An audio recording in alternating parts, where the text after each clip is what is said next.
Hey, okay, students, Ben Hasman here. Are you starting to get a little tired of purification methods? Well, too bad. Today we're doing an oil water separation. That's right, we're doing extractions. Let's get to it.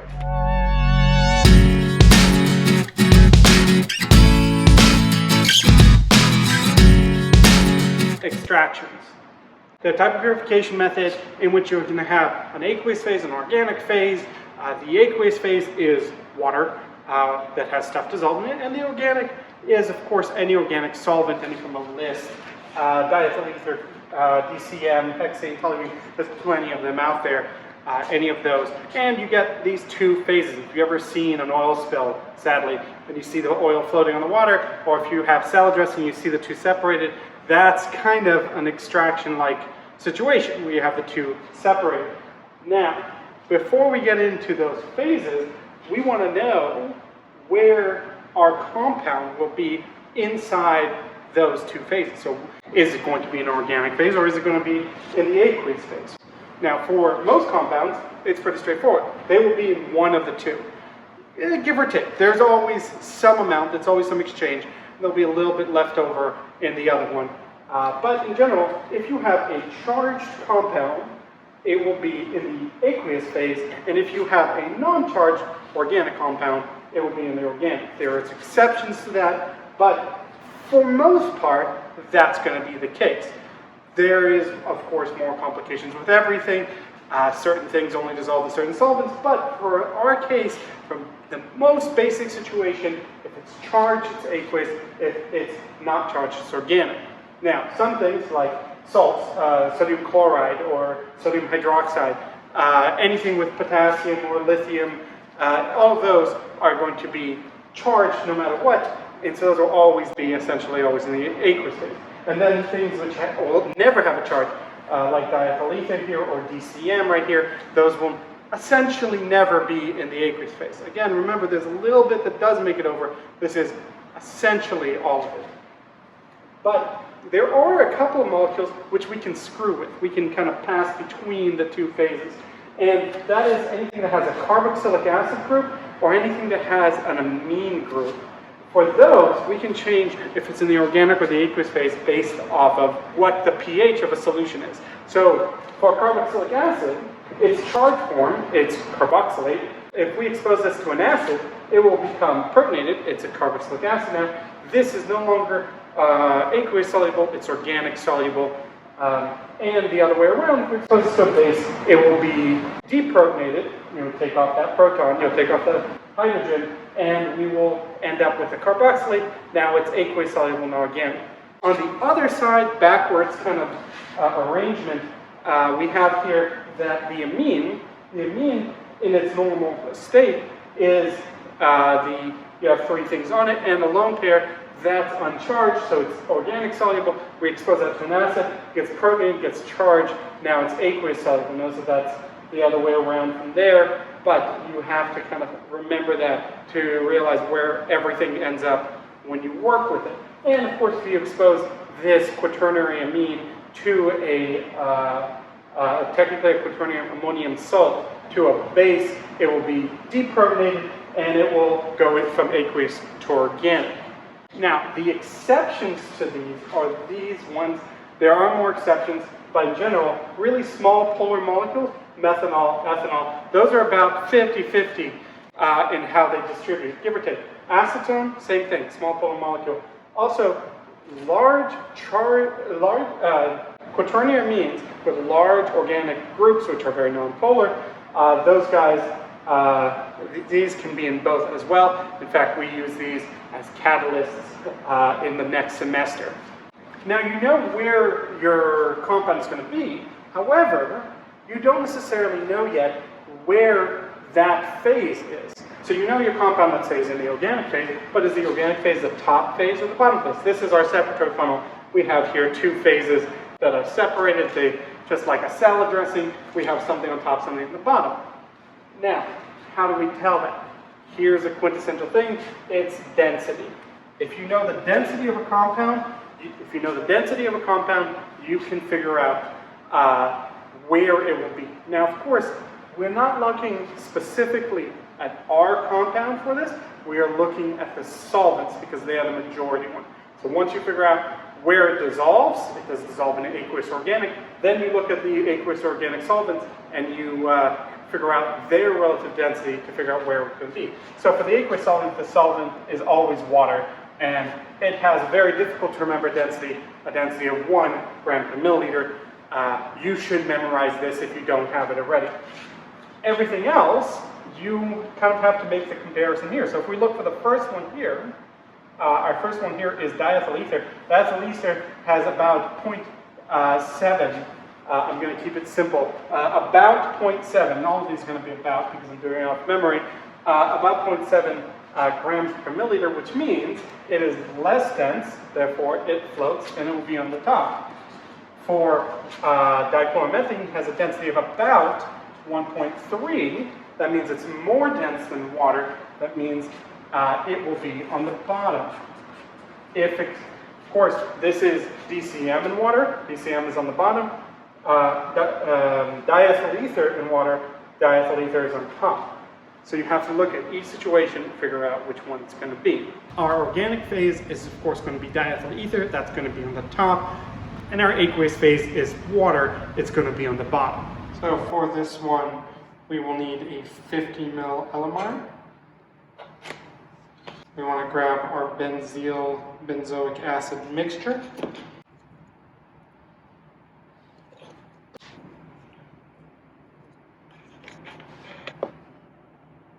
That is close enough. Don't forget to write down how much you took. Oh, and also, we'll need just a little bit on the side to do a melting point.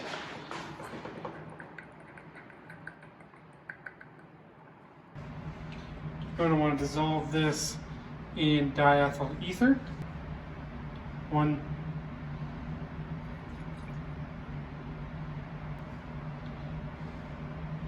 2, 3.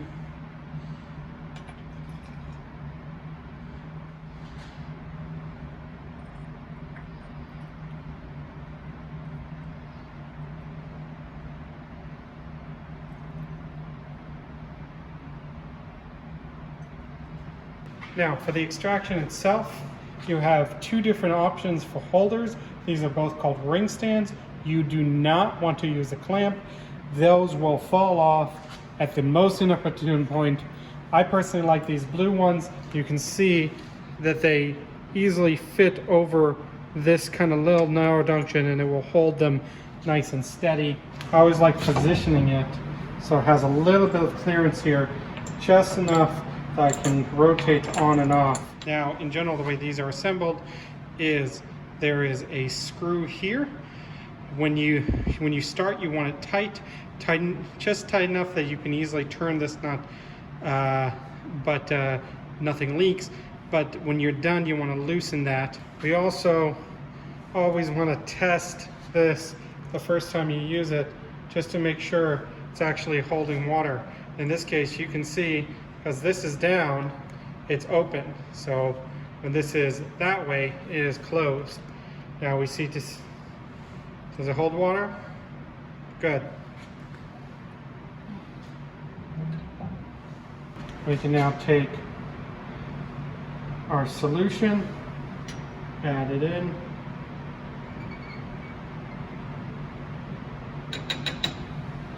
And you may be hard to see, but there's just a little, it's even crystallizing out, of our compound still in there. So we are going to grab some more ether,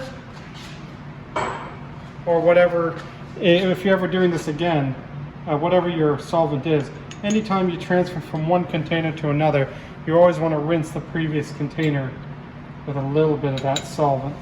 Next, we're going to need our sodium hydroxide. Now, in any of these, both any kind of extraction solvent, we don't need to be too precise with the exact amounts, just roughly in that area, and we will get a good separation. Finally, we'll also need the cap. These are the caps that come with it. This is the ideal one you want to use. They come in a few different colors, but these can turn. That's how they lock. So when you put them in, you can then twist and that will lock them a little firmer in place. Okay, now this next part's important, so pay a lot of attention. One, when we grab this, we're going to use our whole fingers, 2 on top at all times, and the other 2 on the side. This will give us the best grip and the best maneuverability. Now I'm going to stand at a 45-degree angle to the hood. I don't want to stand 90 because then I might spray someone else. And I want to stand directly into the hood because then it's going to be really awkward to maneuver. But 45 degrees is usually good. If you're left-handed, of course, it's the other direction, but I'm right-handed. And so what you're going to do is you're going to take this and you're going to give it a really vigorous shake. Shake that thing, shake that thing. Like it's a fancy martini and you're a bartender. Shake that thing. The singing helps. This thoroughly mixes this, but next what we want to do is we want to start with the stopcock away from us. Okay, that way we turn and we can vent the pressure. That pressure is built up partly because some of our solvent has evaporated. So once again, it's shake into the hood, not at someone else, and then with the stopcock away, if you do a twist, you are now pointing into the hood and you have access to that vent. One last time, turn, vent. And now you can put that back. Now this is a very good separation. It's very quick. You can see them separate. If you have a basic solution or polar solvent, this will take longer. Also at this point you want to remove that stopper in case pressure builds up on it.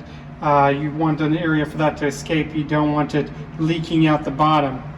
Equivalently, the other issue with this is, of course, if you have a solution with a cap on it and you try and drain that, nothing's going to come out because that little bit of droplets has now turned this air in here into a low pressure, kind of like a little bit of a vacuum. The moment I take this off, it starts draining again. So you forget to take the cap off, you don't see it draining, you know what to do. For the next part, we are going to drain the aqueous phase into a beaker. I'm going to lower this a little bit because I don't want it to spray on me.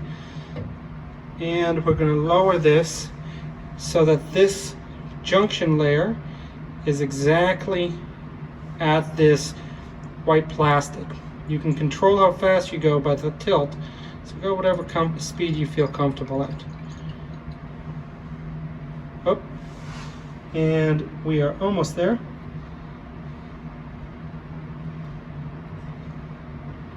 And there we go. Ideally, when we do this kind of separation, we want to minimize the amount that we transfer of each. No matter what we do, we are going to get some of each in the other, some of each solvent in the other one. So there's going to be some leftover organic in the aqueous and some leftover aqueous in the organic. For that, we have a few steps that we're going to take. Please note that these are labeled. You can either label directly on that white bit with a pencil, with a Sharpie on the glass, or with some tape. So now we're going to deal with each one individually. We're going to start off with organic, so we'll put that aside. We're going to grab some sodium sulfate. That is a nice drying agent that will remove any remnant of aqueous phase that we have in our compound. I'm just going to start off with a little bit, and I'm going to cork it, and I'm going to swirl. As usual, when you're working with a drying agent, the 3 things you're looking for is 1, no visible water droplets. Well, there's definitely some visible water droplets there. So that means we're going to have to add some more. The next thing you're looking for is clear, not cloudy. That's not going to always be the case, but that's a good indication. If you see that's cloudy, even after you've given it time to settle, that means it's probably you haven't added enough drying agent yet. And finally, of course, if the drying agent acts sandy, what I mean by this is that some of it is loose. It's not all sticking to itself, and the sides, in this particular case, it looks like it's still kind of sticking to itself. So I'm going to add a little bit more.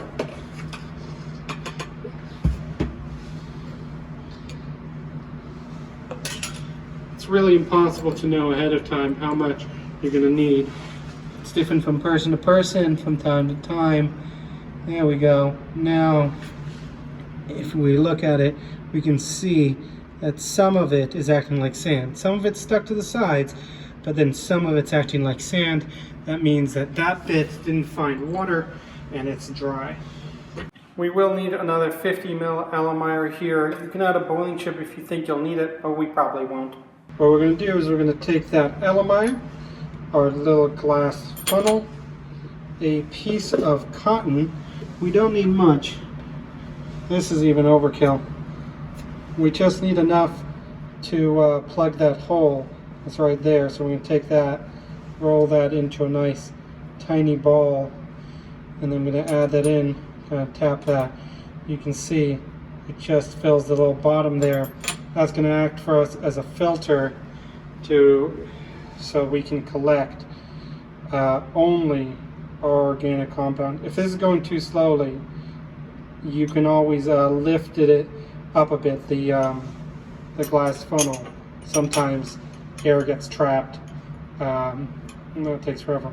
And you'll see that's a little yellow. There's always some compound left behind. So we're going to take some more diethyl ether. That's our solvent.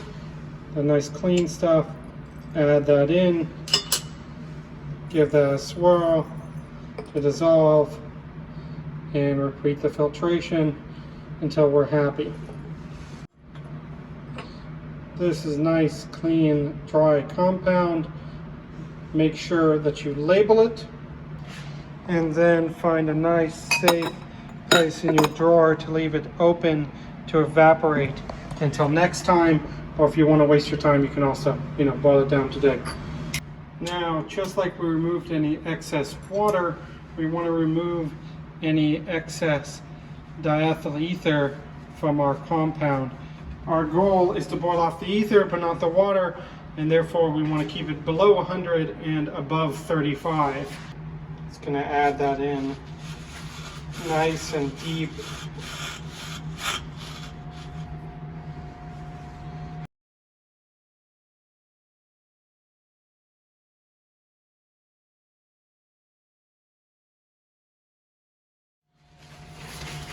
After you bring this to a boil, whatever you do, do not put this hot straight on a hot plate, straight on the bench top. The bench top is cold. I recommend a few layers of paper towels will act as an insulator. If you put it straight on the bench top and your thing was way too hot, you're going to break that. When this finally comes to room temperature, we need to make this into an ice bath. And so we'll add just a little bit of ice and some water. Don't need too much, just enough to keep this from coming out of there. And nice and cool. Now for the next part, we're going to go back to this. So we currently have it in this form, which is aqueous soluble, and we're going to acidify and get it to this form, from the acetate to the carboxylic acid. Now, this being aqueous soluble and this organic, but we drove off all the organic. So once it's in this form, it's no longer aqueous soluble, and it will precipitate. I have here the 12 molar HCl, and I'm going to add 1 pipette at a time.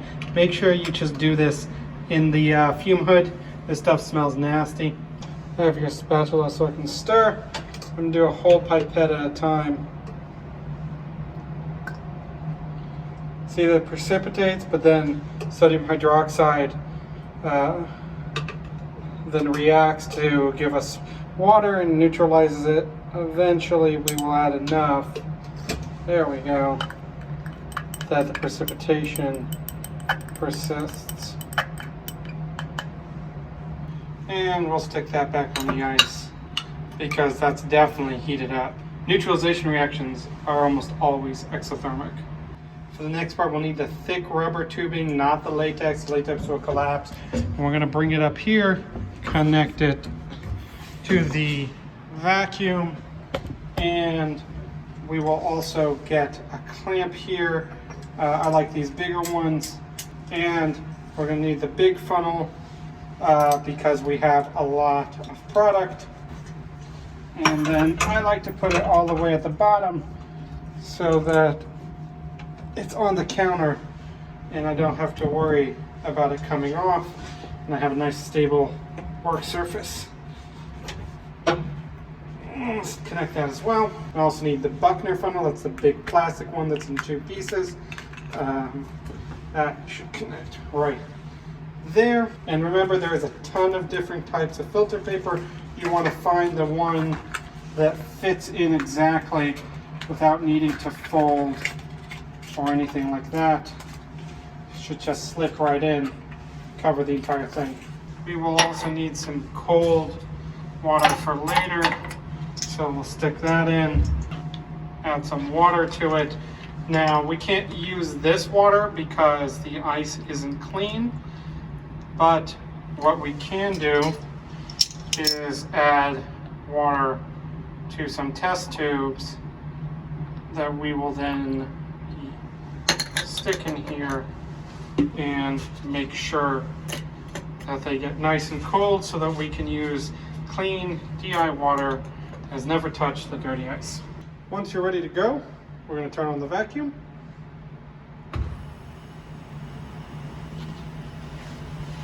You're going to take your DI water and we're just going to spray down the filter paper. And then we take our solution here, swirl it to suspension, and pour it in all at once.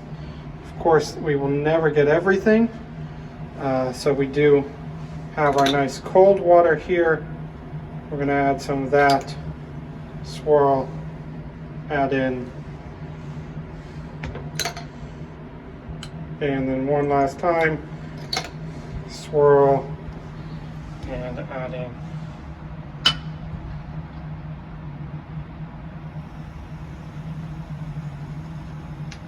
Nice. Now we can just come here, turn off the vacuum, come here, separate these two, take that, put that in your drawer, open to evaporate for next week. That's it. You're done.